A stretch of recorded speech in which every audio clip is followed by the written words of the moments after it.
Good afternoon. Well, the front row is responsive. Good afternoon. My name's Carl Guardino. I'm president and CEO of the Silicon Valley Leadership Group, and what a delight it is to be back on the Microsoft campus for a very important Road to Sacramento series. So we want to thank you for investing your time as Valley leaders. I believe we also have some Microsoft employees here today, and we love that when folks are able to carve out that time to participate. A couple of quick items, if I may. Kirk Everett, do we have projections reports in the room? They're at people's seats? So first is an invitation. You may be sitting on it, so if it has a crease on it, your fault, not mine. But it is a document that we're quite proud of called Projections, and we'll be releasing that new forward-looking document about the future of our valley and the innovation economy at Santa Clara University at a half-day summit with 600 of our closest friends on September 16. If you can carve out the time to join us, we urge you to do so. That is the invitation. The second is an opportunity. Next Wednesday, U.S. Senator Dianne Feinstein has graciously asked us to host her for a lunch. Marvell Semiconductor in Santa Clara has stepped forward to do that, and we would be delighted to have you join us. There are still some seats available for that lunch. But there's an expression, there's no free lunch, and it's true. This is school time. There's a lot of needy kids in our valley, more than I wish there were, and we're asking all of our guests to bring a backpack that we are going to distribute to schools in East San Jose full of school supplies to help those kids get their school year off in a quality way with a quality education and the supplies they need. So it's not a free lunch, but if you're interested and can make yourself available, let me know individually. And for company representatives, we are still selling, I think there's 3 tables left to sponsor before we're sold out with our 400 guests. The third is a personal observation about our special guest today. And let me make it clear, as a nonprofit CEO with a C3 and C6 status, this is not a political comment, but the personal observation as a father of a 5-year-old and a 1-year-old, how exciting it is to see a person this brilliant, this articulate, willing to serve in public office currently and desiring to serve our state during such a difficult time. So I want to thank you personally for being a role model to many, including my 2 daughters, that you have not yet had a chance to meet, but I hope someday soon. With that, Microsoft is not only an amazing technology leader globally, but a great community citizen. And they're led here in California by their ranking officer, a great leader and a dear friend. And that, of course, is the vice president here at the Mountain View campus, Daniel Lewin. Will you join me in welcoming Daniel to the microphone? Thank you, Carl. Thanks very much. I have a distinct honor today to welcome you all here on behalf of the nearly 3,000 employees that Microsoft has in the state of California. It's a real pleasure. We're a co-sponsor today with Silicon Valley Leadership Group and with the Law Foundation of Silicon Valley. And in working together, we're able to bring together these kinds of programs and bring a real voice to the core issues, and in particular this campaign. So we're very honored to have our distinguished guests here today, Kamala Harris, and we'll look forward to a terrific program. And thank you again, Carl, for hosting and participating and bringing this program together for everyone. Great. Daniel, thank you very much. We're delighted that part of our partnership is KQED. An amazing station that has agreed to broadcast this dialogue today with you in its entirety this Sunday, August 29th at 3 p.m. at 88.5 FM. So we hope you will send out a note to your network as well, encouraging people to tune in. We will send that out to our database, of course, of 12,000 leaders throughout California, encouraging them to join in and participate as well. In the future, we'll also be hosting forums with the superintendent of public instruction candidates, the lieutenant governor candidates, and the insurance commissioner candidates. Now on to the program. As important as Dana Lewin is, as important as Kamala Harris is, the most important person in the room by far is our timekeeper, and that is Rebecca Cunahan. And Rebecca, could you raise your hand? Actually, could you stand up really quickly? Now, Rebecca's going to keep us on time for two reasons. One, to respect your time. Rebecca, turn around. Second, because she may be giving birth at any moment. So we cannot run long today, correct? Great. But she is going to let our moderator, as well as our special guest, know when there are 30 seconds less to respond to any particular question. And then at the end of that time, when the time is up, and if everyone is feeling especially exuberant and we're not making eye contact, I think the final card says, please stop now, or something like that. So we will have those signs available. We are going to ask our moderator, Rachel Myrow of KQED Public Radio and the California Report, and Kamala Harris to please make their way to the stage. And as they do, we're going to have two segments. Rachel is going to ask questions for a while to whet our appetite and to get the ball rolling.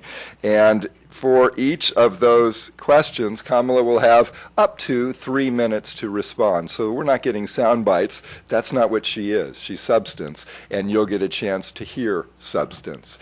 And then when Rachel is done with her questions, we will open it up broadly to you. So in addition to that projections report, you should have seen a little 3x5 blue card. Does everybody have a 3x5 blue card? Great. That is your opportunity for a question. Two members of my team, Emily Lamb and Justin Marlaire, raise your hands high so everybody can see you in the back. They're going to be coming through the aisles, and they'll hold the blue card so you know, oh, that's them.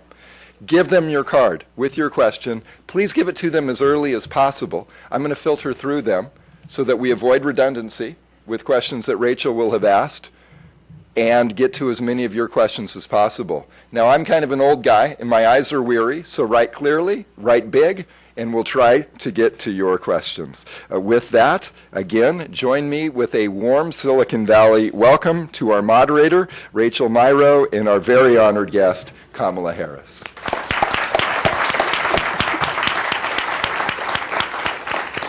Thank you all for being here this afternoon, and I want to give a big thank you to all of the folks you see up on the screen there, the Law Foundation of Silicon Valley, Microsoft for making this space available, the Silicon Valley Leadership Forum for helping bring us all together here this afternoon to begin the process of educating ourselves ahead of the election in November.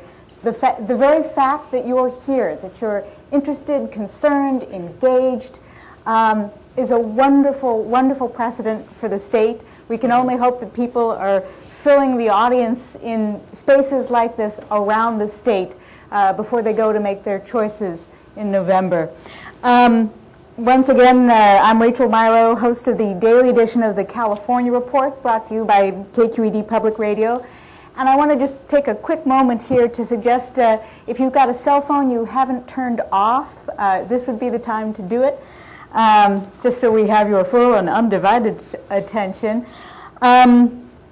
A reminder about the office that Kamala Harris here is vying for, the State Attorney General's office, is a very active one in California. As you probably know if you follow the news closely, the State Attorney General pursues a wide variety of crime around the state. Californians are very creative in a variety of fields. And so it's, it's a big job. The Attorney General's office participates in lawsuits on behalf of California and also oversees and supports law enforcement offices across the state, district attorney's offices, sheriff's offices, and so on. Kamala Harris is the Democratic nominee for the State Attorney General's office in this November's election. If elected, she would be the first woman and the first person of color. You have basically spent your career in criminal prosecution, starting in Alameda County as a deputy DA in the 1990s, moved to the career criminal unit in the San Francisco DA's office, spent some time in the city attorney's office doing a lot of civil code enforcement. And civil litigation oftentimes takes a backseat to criminal litigation, but here in California, especially when we think of things like intellectual property and copyright and patent law, a hugely important field for those of us who sort of work in technology, in development.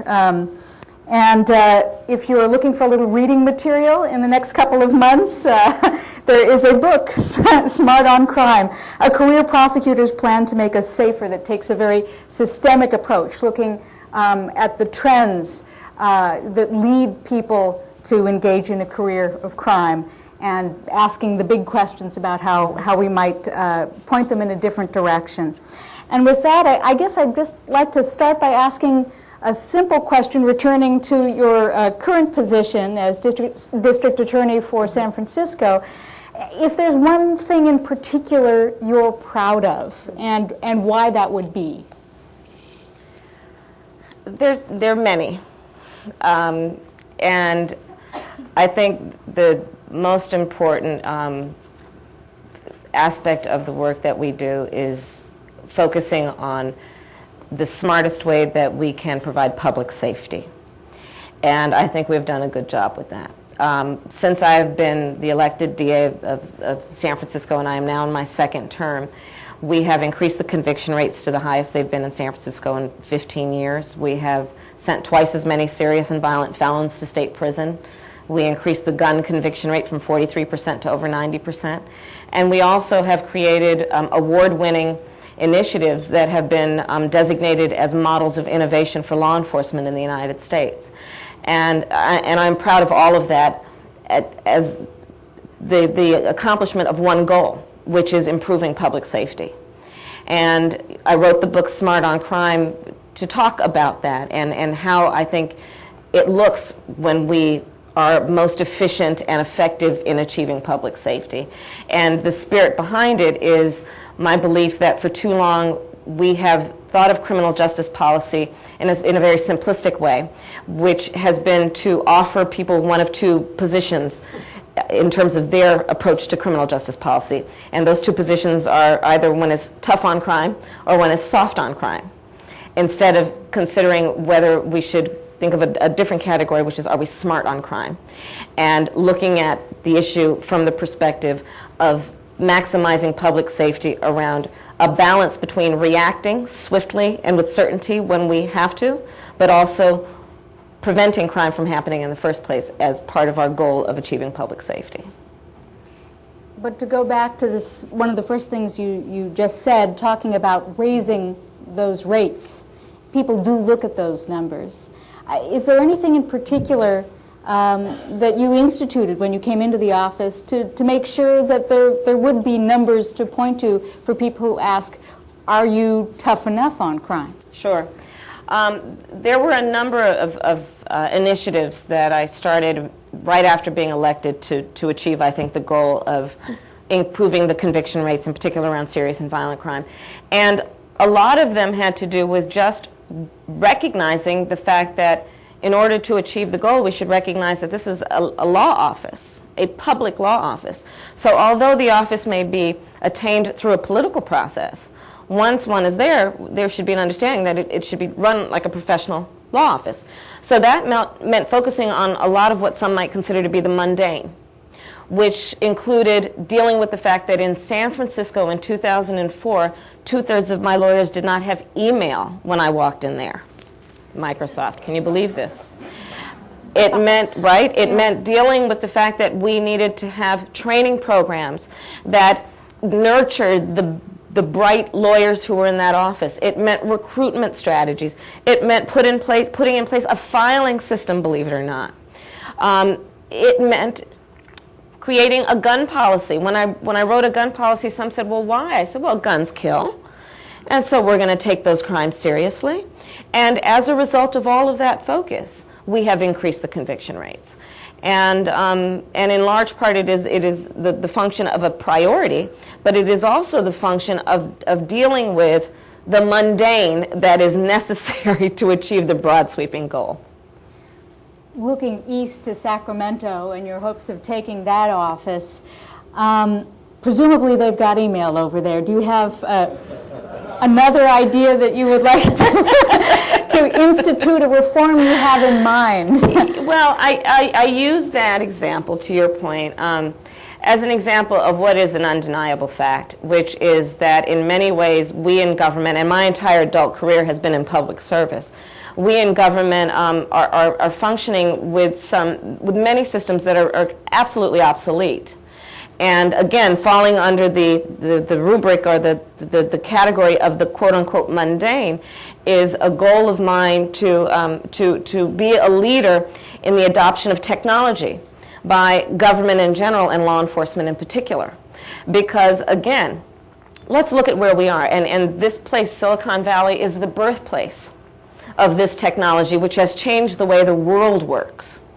And in particular, what it has done is it has allowed us to communicate better. The technology we now rely on allows us to communicate with speed, with efficiency, and accuracy like never before. If government is going to perform its responsibility and law enforcement do its job the best that it wants to do it, the best tool we have in the toolkit is our ability to communicate.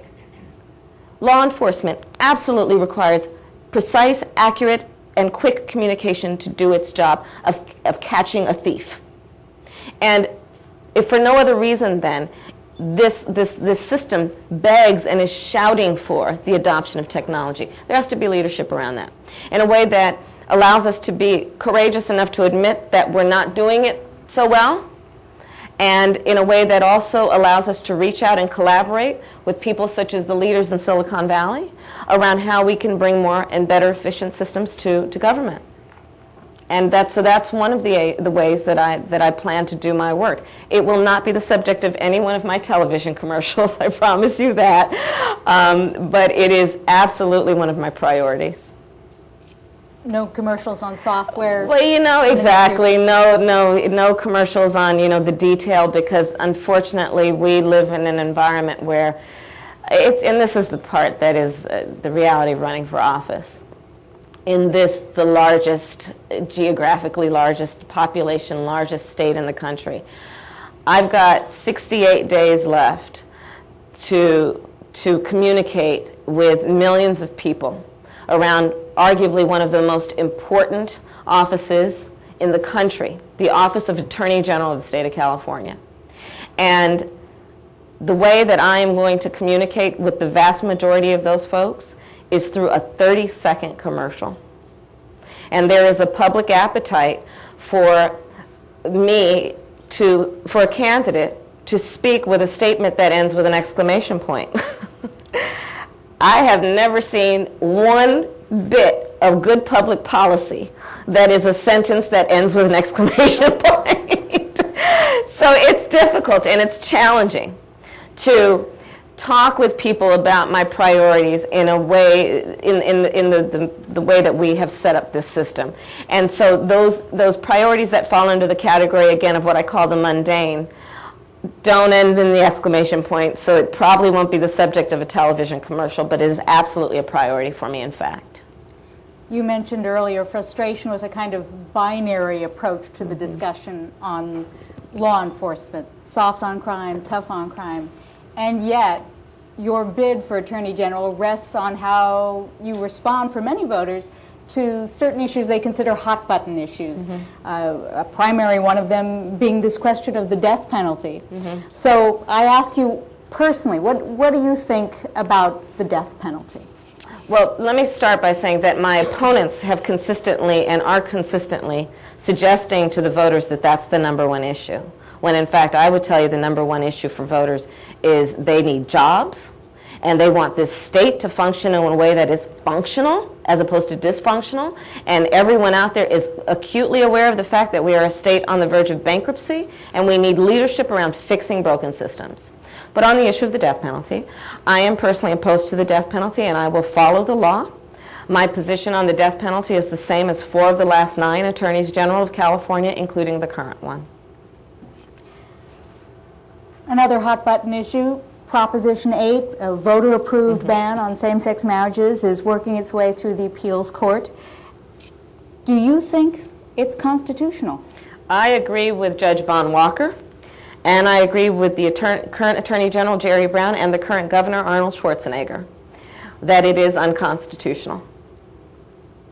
So I take it in that vein you would choose not to support it or defend it, as it were.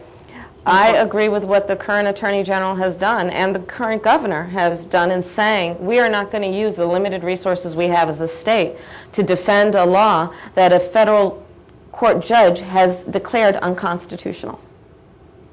You mentioned the economy, real estate, housing, a huge part of that whole situation. And Attorney General Jerry Brown has initiated numerous actions against predatory mortgage lenders and fraudulent foreclosure relief companies. I put relief in quotes. What's your assessment of the effectiveness of these efforts? And what, if anything, would you do differently? Well, I'll preface my response by telling you what I've done so far. As District Attorney of San Francisco, I created a mortgage fraud unit because, in particular, around the housing crisis, but even before, we were seeing cases, and those cases just started to grow, of situations in which people who were doing everything they were supposed to do to live the American dream, okay? So who am I talking about as victims? I'm talking about just those folks. They did everything the American dream suggests can be done. They went out and they bought a home like they were supposed to. They've been paying their mortgage on time, their taxes on time, their bills on time. And then all of a sudden they found out they were out of a job. And predators came in the form of brokers to financial institutions and literally stripped these folks of their few remaining assets and all their dignity. And it is a crime on a moral and statutory level that in many cases has been going without consequence. It should be the Attorney General that provides some leadership around this issue. And in that way, I agree with the work that Jerry Brown has done. It's the work I have done as DA, focused on predatory lending and mortgage fraud. In fact, I applied for a very competitive grant from the United States Department of Justice, which we won, and brought back to San Francisco $1 million to create a standalone mortgage fraud unit based on the work that I've done in my office over these last several years. The role of the Attorney General, back to the introduction that you gave, among many important issues is the responsibility to provide support for local law enforcement. The reality that I know as a career prosecutor of the constraints on local law enforcement is that we are constantly in react mode in many jurisdictions. So it's reacting to the domestic violence case or the DUI or the gang case or the homicide case. And what ends up happening is that because of limited resources and the need to therefore triage, some important issues just are not handled. And when you talk about financial crimes, when you talk about crimes that are based on the use of technology, often those crimes will take second seat. Not because anyone wants it to be the case, but because there are limited resources. That's where the role of Attorney General should and can come in, to provide that support to those local jurisdictions that need it, to make sure there is consequence for those crimes also. And by the way, the reality of it is that it's not going to necessarily be San Francisco or Los Angeles that's going to need that help. We've got big offices. It's going to be Yolo County and Colusa County. There are 58 counties in the state of California, and very few of them are San Diego and Los Angeles and San Francisco. And they need the help because there are people that live there who want and need the protections that we can give them. Where the mortgage fraud department of the local law enforcement office might be one person. Absolutely. Part-time. Absolutely right. And you know what else? The other crime that falls in that category are crimes that are occurring against the environment. And then again, to your point, in those, quote-unquote small counties are actually in many situations geographically large. So that's where the air is, that's where the water is, that's where the lakes are, that are the subject of, inappropriate hazardous waste disposal and other crimes that are polluting our air and our water and therefore compromising our health and our safety. And those are crimes that should not go without consequence. The Attorney General can kick in and do that work and build on the good work that Jerry Brown has done in that regard. And that is a priority for me. It is a priority for me to do the work that I remember reading that Abraham Lincoln did of the circuit riders, remember? And they would just gallop out into the various jurisdictions, take their show on the road, and help those jurisdictions with whatever they needed resources for. And in that way, I think that the Attorney General can do her part to provide that kind of support to different counties in the state around crimes that are technology-based, that are financial, or that are environmental. Have you dealt with any big environmental cases in your work in the San Francisco DA's office? When I was first elected District Attorney of San Francisco, I created an environmental justice unit, and it was the first ever in San Francisco. And we have prosecuted cases that are compromising the environment. And I'm proud of that work. I'm proud to have received the endorsement of the Sierra Club and the League of Conservation Voters and other leaders around this issue. Any case in particular comes to mind? Well, there are a couple. I mean, there have been, for example, we took on something, again, that might fall in the category of seemingly small but a big deal. Unlicensed mechanics who were basically approving smog certificates on a wide-scale basis. And committing fraud. They were actually not testing these cars that otherwise would have violated our smog laws. We've had cases that have involved dumping in the bay, and we've had cases that involve inappropriate, disposal of hazardous substances, all of which are, again, pose a real threat to the community and an imminent threat. Contrary to popular belief. We often think that the crimes that are most imminent in terms of the threat to our safety are the horrible crimes we see on television, in television movies, the obvious rape and homicide, but, so too are those crimes that are impacting our environment. There's a measure on the ballot, Proposition 23, that would suspend California's AB 32, which is basically a law intended to reduce California's global warming emissions. Can you say now how you intend to vote on Proposition 23? I will tell you what I've been saying for months. I am absolutely opposed to Proposition 23. AB 32 was passed, and by leadership, by the way, and it is a false choice, and it is irresponsible to suggest that certain issues should be thought of as partisan issues. The issue of the protection of our environment is not only not a partisan issue, not only is it not a bipartisan issue, it is a nonpartisan issue. I have never seen the difference between a Democrat and a Republican in terms of their need to breathe clean air, okay? And the thought that there would now be an agenda driven, by the way, by Texas oil companies pouring millions of dollars into California to support Proposition 23, to undo AB 32, is absolutely sick. Governor Schwarzenegger was one of the key leaders of AB 32, understanding that California has always prided ourselves on leadership on many issues. So goes California, goes the rest of the country, but in particular on this issue of creating standards that are high, rightly, around what should be appropriate gas emission and greenhouse gas emissions. And the thought that there would now be an initiative that is being supported by anybody running for office, that is funded by Texas oil companies. I say, Texas, get your fingers out of California. We create our own laws, and we did, and that's AB 32. And I've, in fact, challenged my opponent in this race to take a position which he has not. You mentioned Governor Schwarzenegger right now in the thick of things in Sacramento with an ugly-looking budget battle. Yes. Furloughs. State workers are dealing with unpaid Fridays, or having to take the day off again and again and again. Economic pain, unemployment around the state.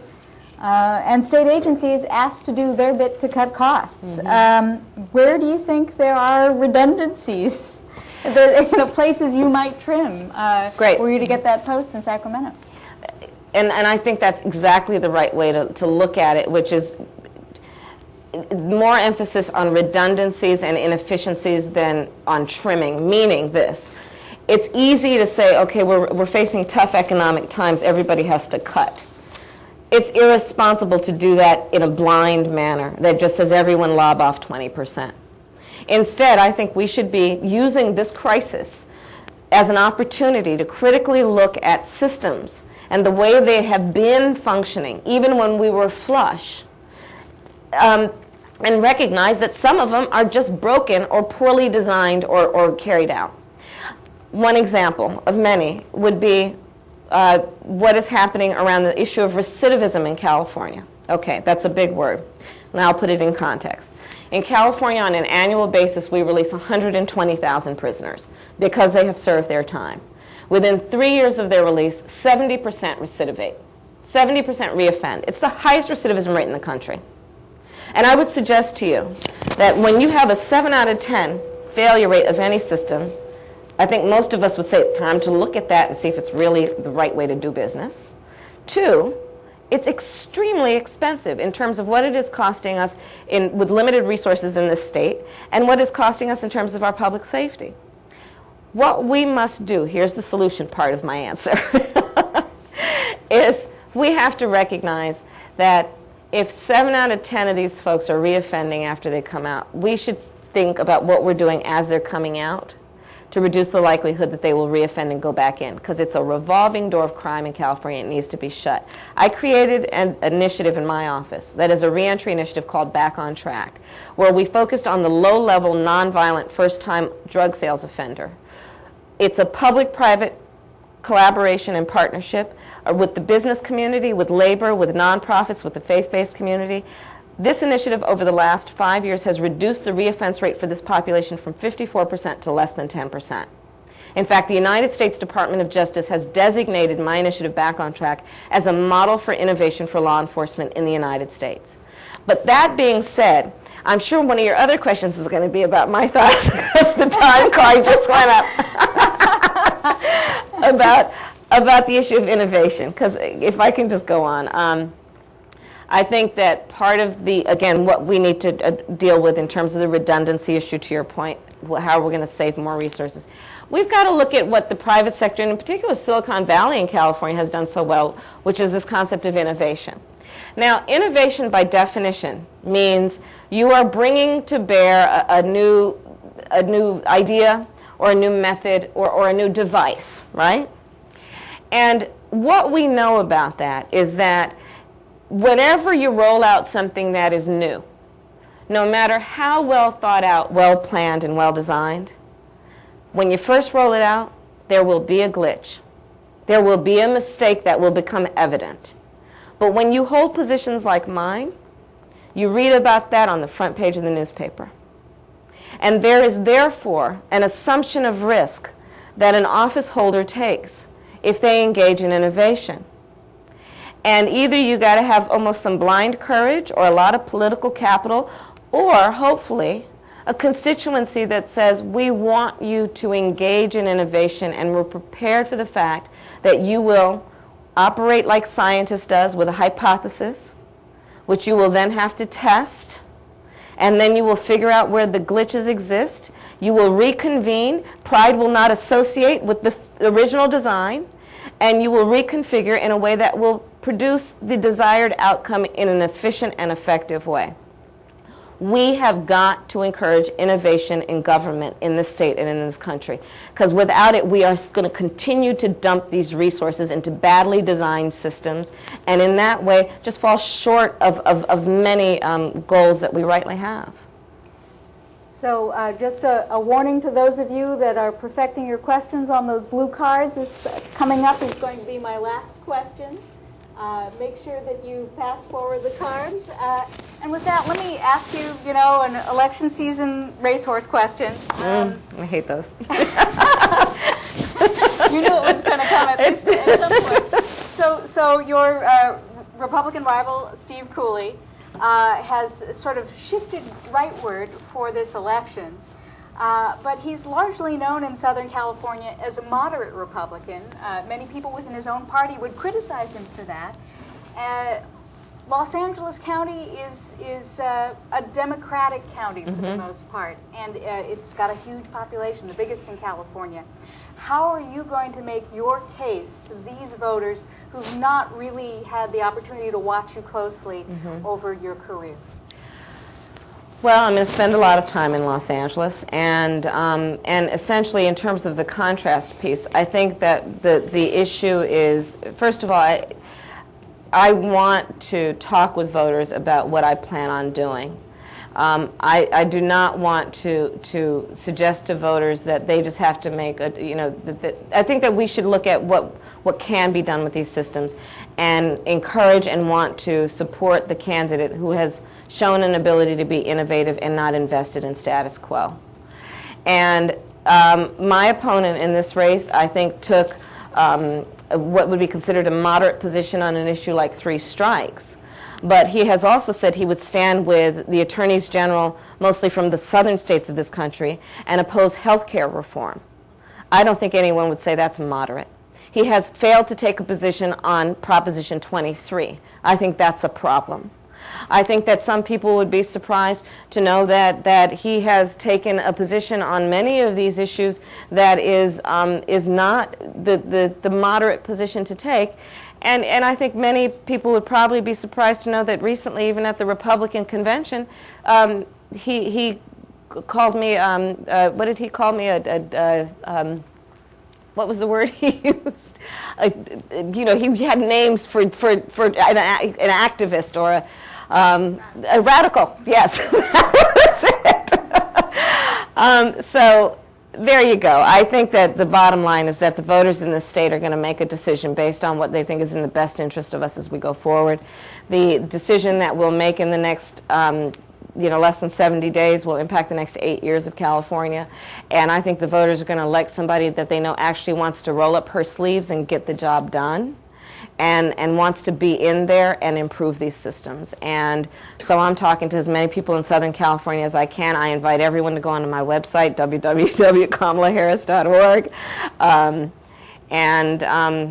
And we've got some important decisions to make. And the Office of Attorney General, again, is probably one of the most important offices in the country, if not the state.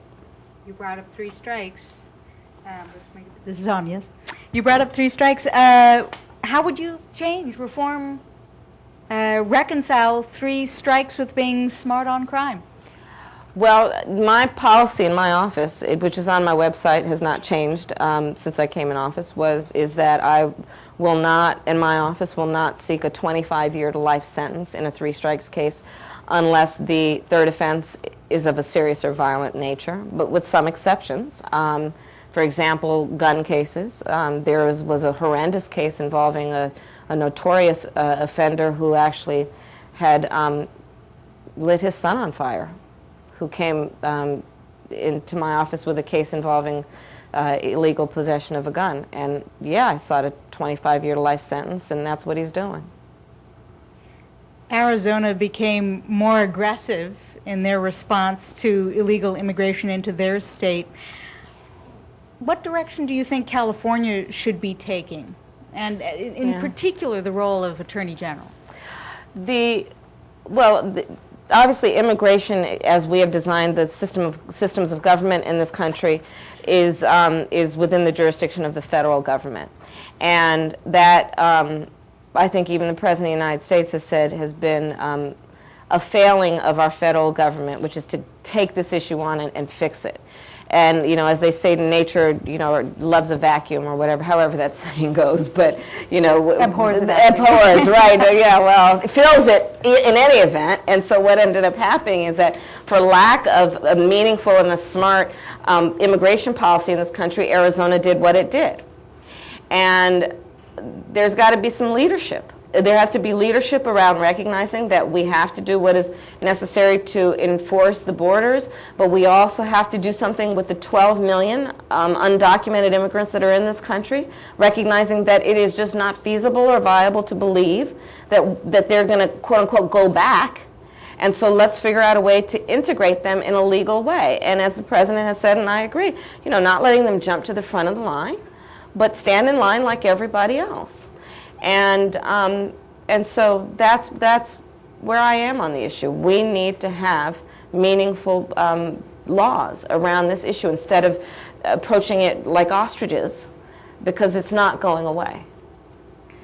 I think for a lot of Americans in 2010, one of the biggest bogeymen is the issue of privacy, or the lack thereof, and the sense that we're under attack not just from hackers in various parts of the world, at home and abroad, but also from companies that are, increasingly interested in increasingly granular detail about the way we operate. What do you see the role of the Attorney General being in terms of protecting the average citizen? Well, the role in general of protecting the average citizen should be a big one, in doing everything that she can to protect the most vulnerable among us. That being said, I agree. I think that anyone who has a person in their life who is under the age of 20, that person being over the age of maybe 35 or 40, will know that there is a huge gap in the skill set and knowledge about the vast application of this technology and its uses.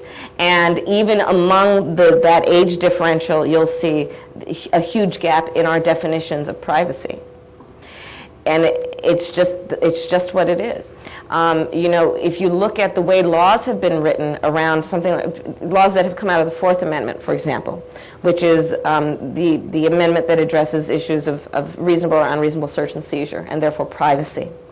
What is a reasonable expectation of privacy? A lot of those laws were created out of the definition of privacy symbolized by a house. What can you see through the window of that house? What can you see and what is required in terms of invasion or intrusion if you open the door of that house? Physically. Well, we're now in a situation where we have this information cloud hovering over us, and all of our information is in that cloud. It's not in our house any longer. And the question then becomes, what is a reasonable expectation of privacy? I think we have laws right now that are 20th century laws that are we're applying to a 21st century world, and there has to be some critical assessment of that.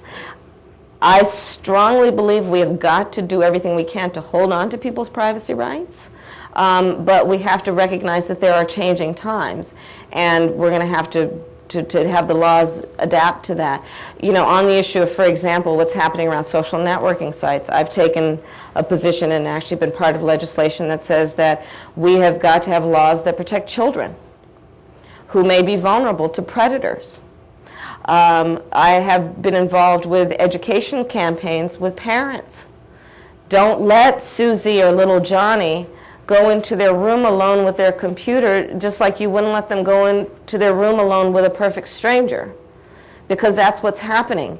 In the calm and in the safety of their home, children are then letting their guards down in a way we have taught them not to do when they're on a public street.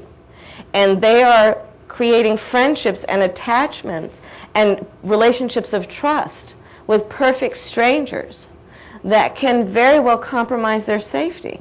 But on the enforcement end, you were pointing out earlier, crimes that involve a gun or a knife take precedence in budget-strapped DA's offices all over the state over paper crimes, or really, in this day and age, electronic crimes. Absolutely right. No, and so we have to, one of the things I've learned as DA is about myself, if nothing else, I do know how to multitask. And I think government should be able to do the same, and does. And so, we do have to, again, as we discussed earlier, engage in triage, but that doesn't mean that we are only, we can only focus on one issue. And this issue of technology and how we are going to deal with the crimes that are happening there is very real. And we've got to figure out a way to be more efficient with issues like recidivism, so we can free up those resources for law enforcement to also deal with a crime that for the most part is going without consequence, that is impacting the most people. You know what that is? Identity theft. It is a crime that has impacted so many and gone without consequence because the infrastructure does not exist to go after those crimes in proportion to their prevalence.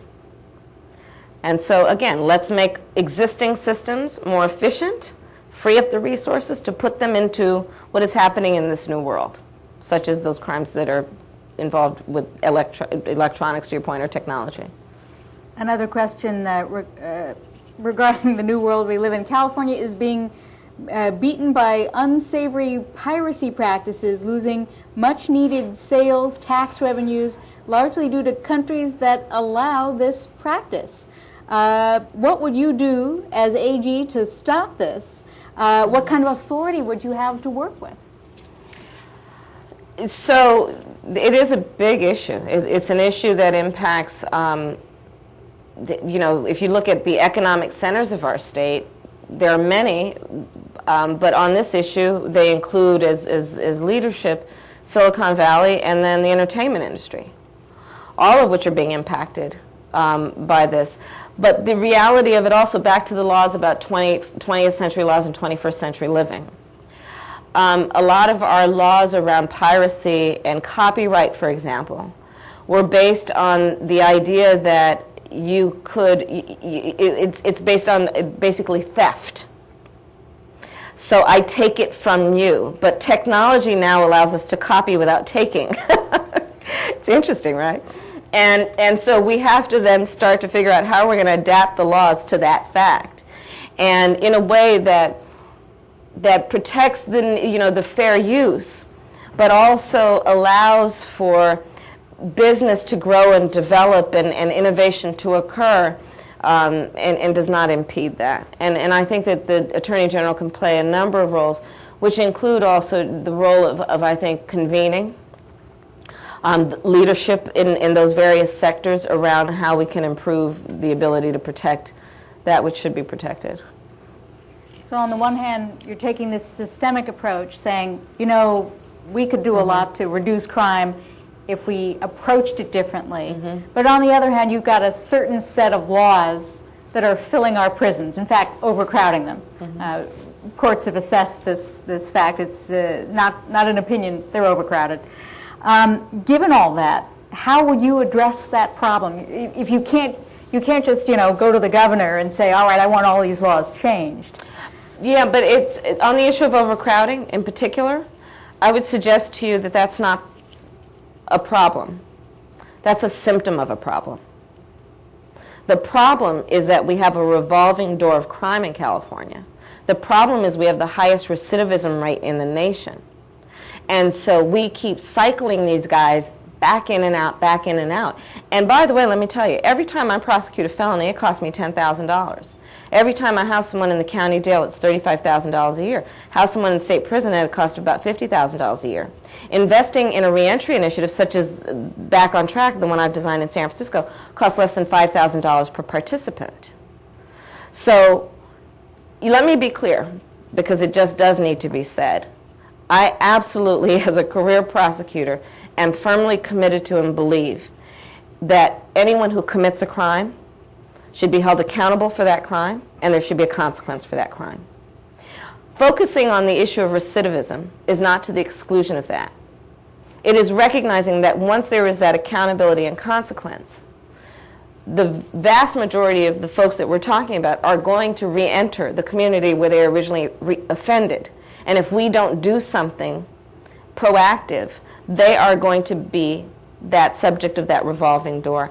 And the only reason I care about this issue is because I want to prevent that future victim from becoming a victim.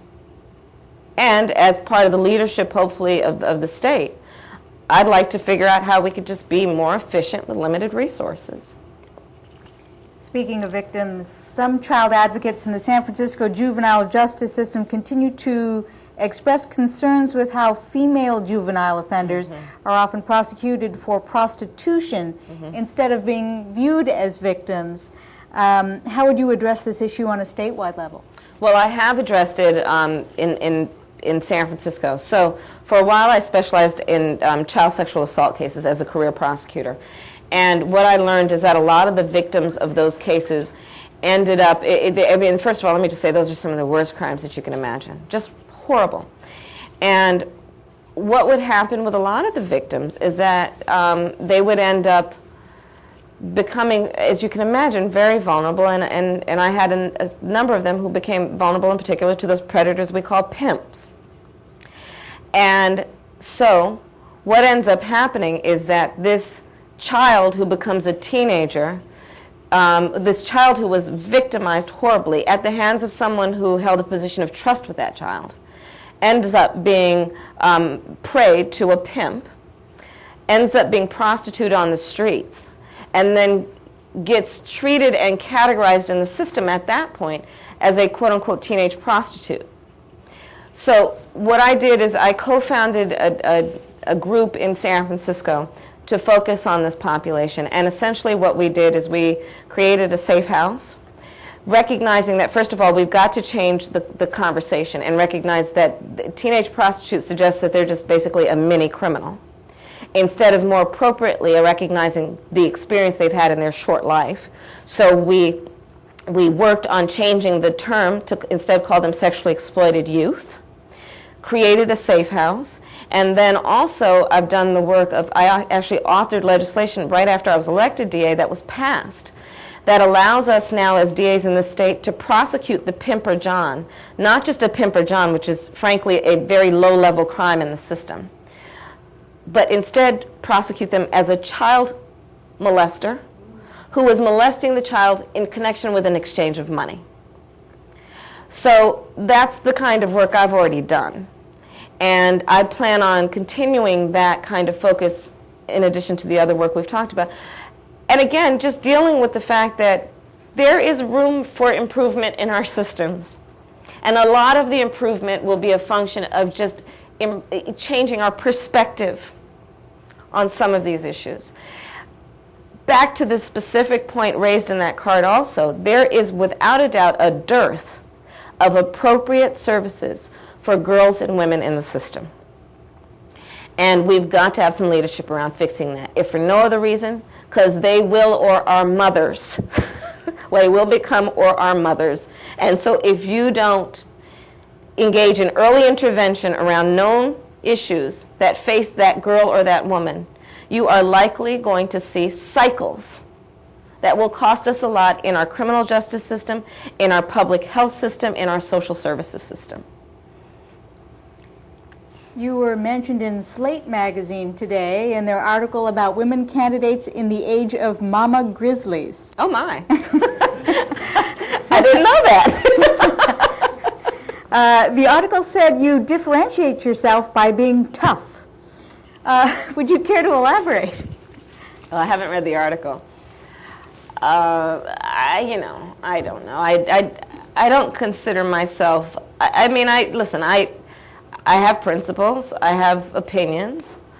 I also believe that it is probably being tough to say that we can actually have an impact if we are focused and committed, and that's the kind of work I try and do. And I believe that if you recognize your power to impact the lives of others and you think about it and try and then do the work in a way that has the best impact, that maybe that comes across as being tough, but it also, I think, is just the right thing to do. And I don't know what to tell you. Listen, I mean, I guess I've been putting people in jail all my life, so you could say I'm tough, but I don't know.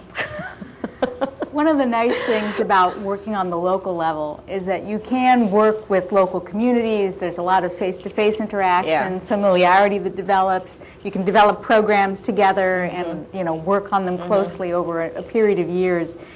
You get to the state capitol and it's 37 million people and a lot of big think discussions, and the air is a little too oxygen rich. It's a little detached from the ground level.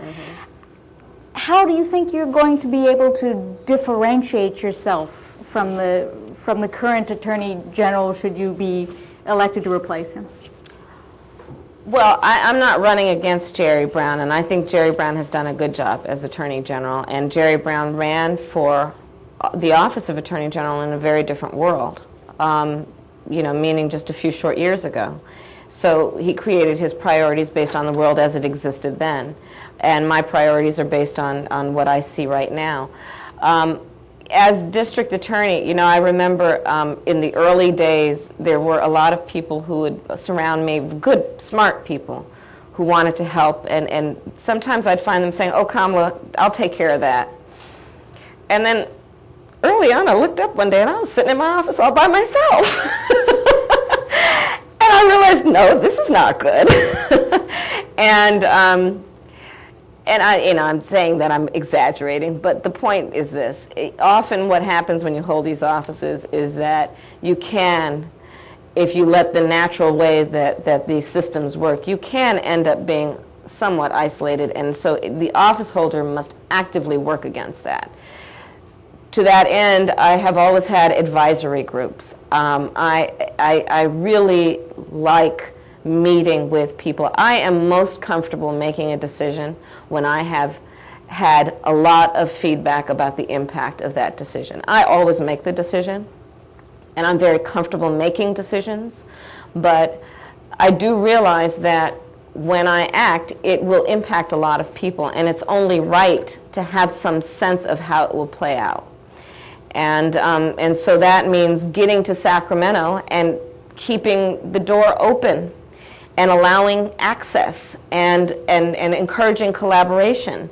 And again, as I mentioned earlier, thinking of the office in a way that also recognizes its power to convene, so that we can bring together, as I've done around my conference table in my current office, people who arguably have nothing in common but have everything in common. And when they come together because of the call I make to them around my conference table, by virtue of a very short meeting, we end up breaking down silos that have existed institutionally for quite some time. Let's see here. One last question. Will you file a brief opposing the lawsuit by several state attorneys general to challenge the constitutionality of the new federal health insurance mandate? So let's see where it is when I get there. Knock on wood, I get there. We've got 68 days to go. Please, everyone, go out and vote for me and talk to your friends about it. But I will say that I disagree with my opponent. And I do not intend to stand with those attorneys general out of those southern states and oppose this health care reform. And in fact, I think it is a misuse of limited resources of the office, and it is all about political tactics and not about what is in the best interest of the constituents that put you in office and that you serve.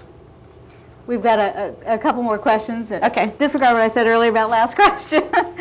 And these sort of fall into two totally separate categories. But first, you spoke briefly about environmental crimes. How will you specifically tackle environmental crimes as Attorney General?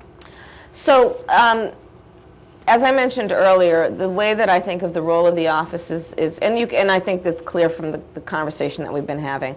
There is the work that can be done with the office as it relates to the technical and statutory functions and responsibilities. There's the work that can be done around the bully pulpit that comes for the office holder with the microphones in front, that I have in front of me. There's the work that can be done around the power to convene. There is the work that can be done around encouraging and supporting good legislation to fill the gaps that exist. And in all of those ways, I see many of the issues that we have discussed, including the environmental issue. And so the circuit rider approach, the Abraham Lincoln approach, is about using the resources of this office in a way that assists local law enforcement, actually assists them, sends folks out to Colusa County. When John Pointer, the DA of Colusa County, calls me up to say, Kamala, I've got this issue.